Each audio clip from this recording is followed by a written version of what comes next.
The National Hockey League's buyout window opens on Friday, and today we're talking about Boston Bruins candidates to be tossed out that window, as well as discussing everything you need to know about restricted free agent qualifying offers.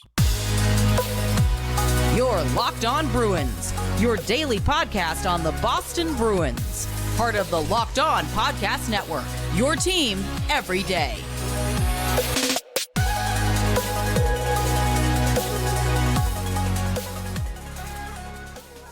What is up, Bruins fans, and welcome back to the Locked On Boston Bruins podcast. I'm your host, Ian McLaren, and this is a daily show where we discuss all things Spoked B. Today is Thursday, June 15th, and I want to thank you so much for making Locked On Bruins part of your day every single day, free and available on your favorite podcast app, on YouTube, and we are part of the Locked On Podcast Network, your favorite team every single day. Today's episode is brought to you by our friends at Game Time. Download the Game Time app, create an account, use code LOCKEDONNHL for $20 off your first ticket purchase for your sports, theater, concerts, whatever. Like I mentioned off the top, today we are going to be looking at the buyout window that begins on Friday, and also taking a look at qualifying offers. You're going to hear a lot about that with respect to restricted free agents. And I needed a reminder of what that all meant as well, so I'm going to share that with you today. Quick reminder, you can find the podcast at Locked NHL Bruins on Twitter and Instagram. You can find me, my dad jokes, and hockey tweets at Ian C. McLaren.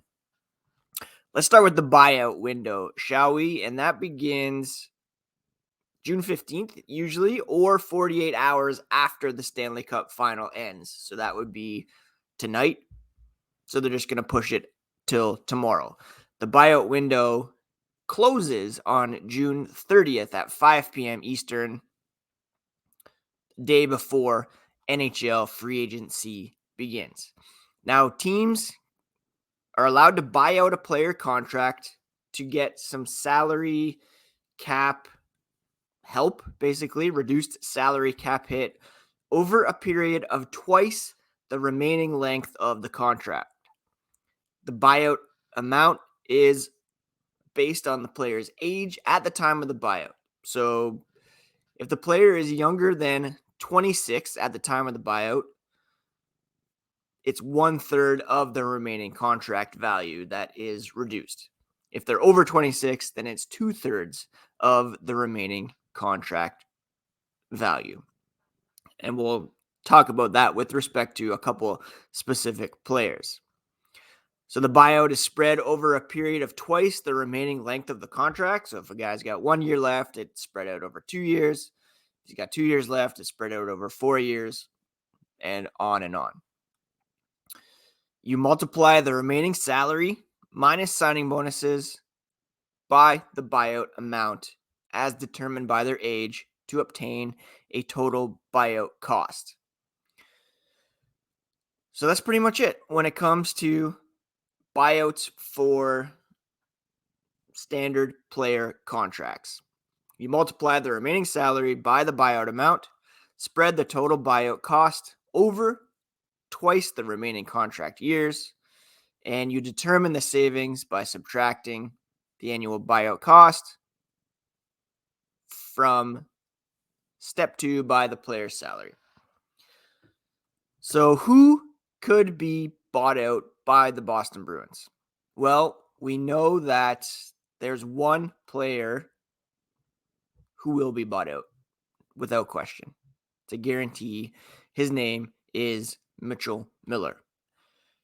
We all remember Miller was signed to an entry-level contract, as rich of an entry-level contract as you can get at the beginning, the beginning of November. November 4th, specifically the day before the Bruins were to appear on Hockey Night in Canada in Toronto. Caused a huge uproar because of his history of bullying and Boston's perceived lack of investigation into that, and just the fact that his draft rights had been renounced by the Arizona Coyotes. There was no reason really to give this kid a second chance, as there had been no evidence of restitution or remorse even. Mitchell Miller signed to a 3-year entry-level deal with a value of $2.85 million. Just unbelievable that this happened. And a couple days later, following incredible uproar, backlash. Remember, Don Sweeney didn't even want to do this necessarily. He was kind of definitely wishy-washy about it in his press conference. There were players that didn't want this to happen, and they still went ahead with it, faced the backlash, deservedly so. And now, after a record-setting regular season that was followed up by a first-round exit, one of the first things they're going to have to do is buy this kid out, just reminding everybody of one of their most embarrassing moments of the season. Now, what's it going to cost? Well, he has 2 years remaining on the entry-level contract. So, again, it's going to be spread out over 4 seasons, and it will result in a cap hit over the next 2 seasons of $215,000, and then a cap hit of $129,000 in the following 2 seasons. So it's not super significant, but it is symbolic of Boston's gaffe here, certainly. And, Mitchell Miller will still be on their cap-friendly page for 4 more seasons. Just a bad look for the Boston Bruins overall, and a reminder of one of the biggest mistakes made in Don Sweeney's tenure as GM. A decision that was signed off on by Cam Neely as well. So, he's not off the hook here either. And they've already said they were parting ways with Mitchell Miller, like on November 6th or 7th. Haven't been able to officially do it because the buyout window was closed. It's opening here tomorrow. So we should expect this to be announced post haste, with haste, however you want to say it, soon. It should be happening very, very soon. Now, who are the other candidates to be bought out by the Boston Bruins? We'll talk about that here in a moment. But first, a word about today's first sponsor, our friends over at Game Time. Now, Game Time has a very cool ticketing app where you can go to get tickets for your favorite sports events, music, comedy, theater near you. They have killer deals on last-minute tickets and a best price guarantee, so you can stop stressing over the tickets and start getting hyped for the fun you'll have. The Game Time guarantee means you'll always get the best price. If you find tickets in the same section and row for less, Game Time will credit you 110% of the difference. You can get images of your seats before you buy, tickets in a matter of seconds sent directly to your phone. We got some tickets to see Ben Harper and City and Color off Game Time, and we're very excited. Use code LOCKEDONNHL for $20 off your first purchase. Just download the Game Time app. Terms apply, but use code LOCKEDONNHL for $20 off your first purchase on Game Time. The lowest prices guaranteed. Thank you so much once again for making Locked On Boston Bruins part of your day. Really appreciate everydayers, especially, and coming up, going to be having some people on the podcast, I promise. We're going to be breaking down all the moves made by the Boston Bruins here in the offseason, because it could be a big one and a busy one for Don Sweeney, whose first order of business will be exercising some buyouts, certainly on Mitchell Miller, likely as well on defenseman Mike Reilly. Mike Reilly was buried in Providence for the majority of last season. He has 1 year remaining on perhaps a regrettable 3-year, $9 million contract signed on July 7th, 2021, after he had been acquired from the Ottawa Senators prior to that year's trade deadline. Reilly appeared in 10 games for the Bruins this season, recording 1 assist. That seems like a lot thinking back. I can't remember him really making much of an impact. He did play 26 games for the Providence Bruins, 36 games, 26 points, 7 goals, 19 assists.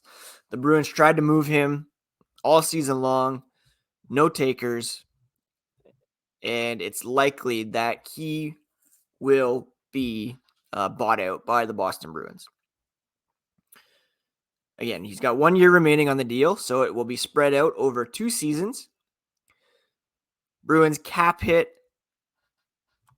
in 2023-24 for Mike Reilly will be $333,334, which will amount to a cap savings of $2.666 million, which is invaluable this coming season when you know that you have those bonus overages for Patrice Bergeron and David Krejci on the books, $4.5 million. So you're taking over half of that and absorbing it into this Mike Reilly buyout. Now, the kicker to that is that he would count at $1.33334 million next season when he would be off the books normally. Again, he has 1 year remaining on his contract.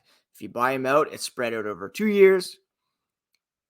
He could come off the books at the end of 2023-24, but if they buy him out, then they will have to absorb that $1.3 million cap hit when he's, playing for another team. Even this season, if they buy him out, he can become an unrestricted free agent. They'll still be paying that $333,000 or absorbing that cap hit. So, it's a bit of a balancing act here. Do you want to try to trade him and just get him off the books entirely? They've been doing that to no avail. They don't have any draft picks that they can use as sweeteners, really. So if they want to save against the cap this coming season, then it's going to require taking on that cap hit next season when he could be off the books. So that's kind of the tricky part here with buyouts, is that you're taking on a cap hit beyond when he would normally be off the books, but you're saving money this coming season, which they desperately need because of those bonus overages. So if anybody's kind of guaranteed to be bought out, it is Mitchell Miller. A very high probability that you'll get rid of Mike Reilly as well. 29 years old, $3 million cap hit. They could try to bury it again, but it would be a higher cap hit than what a buyout would entail, and they need that savings this year. Now, could they use it as well for Derek Forbort? It would be a similar situation. He's got 1 year remaining on his contract. The cap hit this season would be $666,000, and then next season would be $1.166 million. It's hard to say with Forbort. I know they like his penalty killing skills, his shot blocking, the way he plays. He played in all 7 playoff games for the Boston Bruins. So clearly, head coach Jim Montgomery likes him. I'd be surprised if they bought out 2 of those active roster players. But again, desperate times with this bonus overage. They have a ton of free agents to deal with, a ton of holes to fill in the lineup. So really every free dollar will help in 2023-24. But the more you exercise this buyout, the more it will affect you as well next season when you could be free and clear from these contracts. So big decisions for Don Sweeney. He's had, 6 weeks, 7 weeks that they haven't been playing to try to figure this out. And he'll be able to make these decisions as early as tomorrow. What else he needs to figure out is qualifying offers for restricted free agents.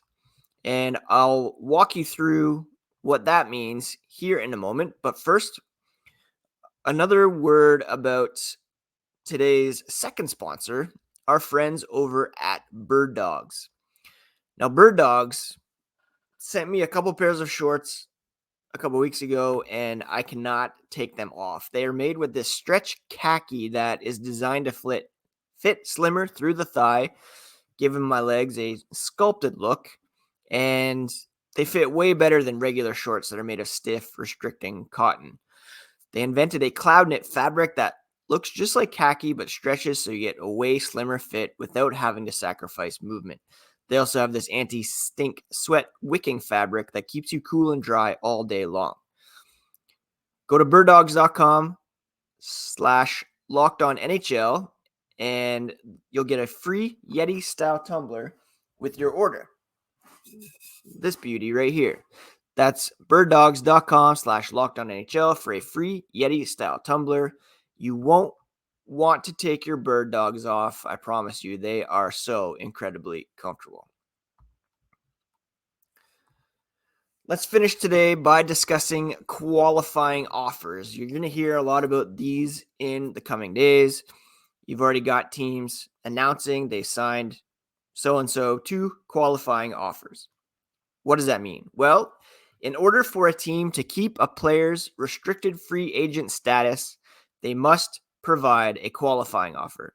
It's a formality to retain their rights. If they do not provide a qualifying offer, that player becomes an unrestricted free agent. Qualifying offers must be provided to the player by the later of Monday after the NHL entry draft or June 25th. In this case, this year, it will be the 25th because the draft, I believe, is the 28th.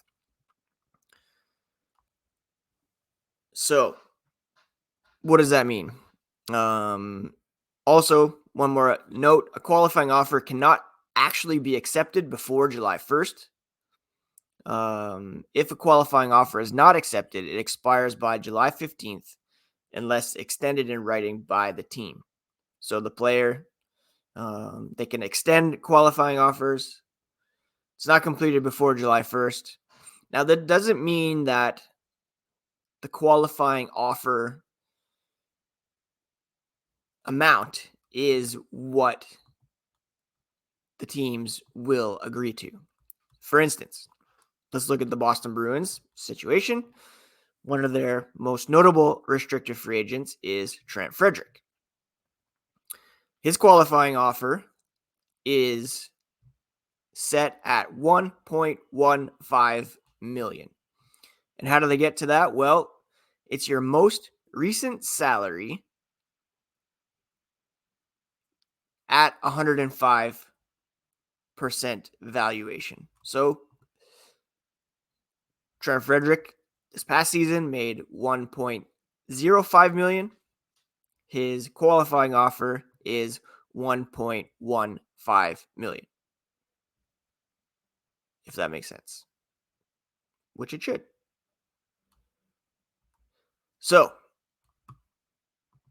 Boston can extend a qualifying offer to Trent Frederic for $1.15 million. But that's not to say that's what he's locked into for next season. There are obviously cases where it goes to arbitration. Frederic is arbitration eligible, meaning the two sides can agree to go to arbitration, where an independent evaluator determines what the contract should be, and the Bruins can either sign that or walk away. Another prominent restricted free agent is Jeremy Swayman. His qualifying offer, and this is all via cap friendly, of course, is set at only $874,000. That's because his previous salary was $925,000. His base salary, however, was $832,000. So get that multiplication factor of 105%. You get that $874,000. Clearly, Jeremy Swayman is going to make more than that, but you get the qualifying offer out just to retain their rights, and so you can continue to work out a new deal. Other restricted free agents: Samuel Asselin, Shane Bowers, Jacob Lauko, Mark McLaughlin. I'd expect that Bowers, Lauko, McLaughlin will certainly get qualifying offers. And then you have Brandon Bussey, Michael DiPietro, Kyle Kieser. They're going to be getting qualifying offers, no doubt. Kai Wisman, I believe he's off to play in Europe. And then you have guys like Jack Ashawn and Nick Wolf, who would be restricted free agents, but they are now Group 6 unrestricted free agents because you have to play a required amount of games by the age of 25 in order to remain a restricted free agent. If you don't hit that required amount of games, you become an unrestricted free agent. So Matt Felipe, Una Koppinen are Group 6 restricted free agents who will now be unrestricted free agents, as are Jack Ashawn and Nick Wolf, who can walk away and sign new deals elsewhere if they so desire.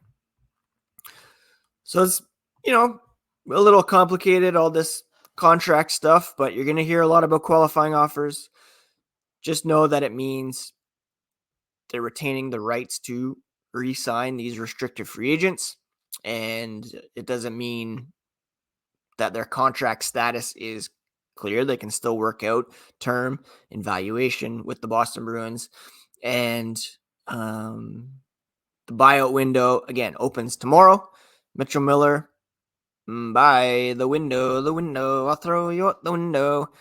And Mike Reilly, very likely. Derek Forbort, a possibility. I'd be surprised if they went with anybody else. Those are guys with 1 year remaining on their deals, so it can be spread out over those 2 seasons. Matt Grzelcyk, I can't see that happening. Jake DeBrusk, not happening. So Forbort, Reilly, those are your 2 main candidates. All right, friends, I hope you are having a great week so far. It's Thursday. I'm off soon to watch our middle boy participate in a citywide track and field tournament. He's going to be participating in the standing and running long jumps. So I'm very excited about that. And softball tonight, but forecast isn't looking too great. Anyways, take care of yourselves, friends. Take care of each other. And we'll talk to you again here tomorrow on Locked On Boston Bruins, part of the Locked On Podcast Network, your favorite team every single day.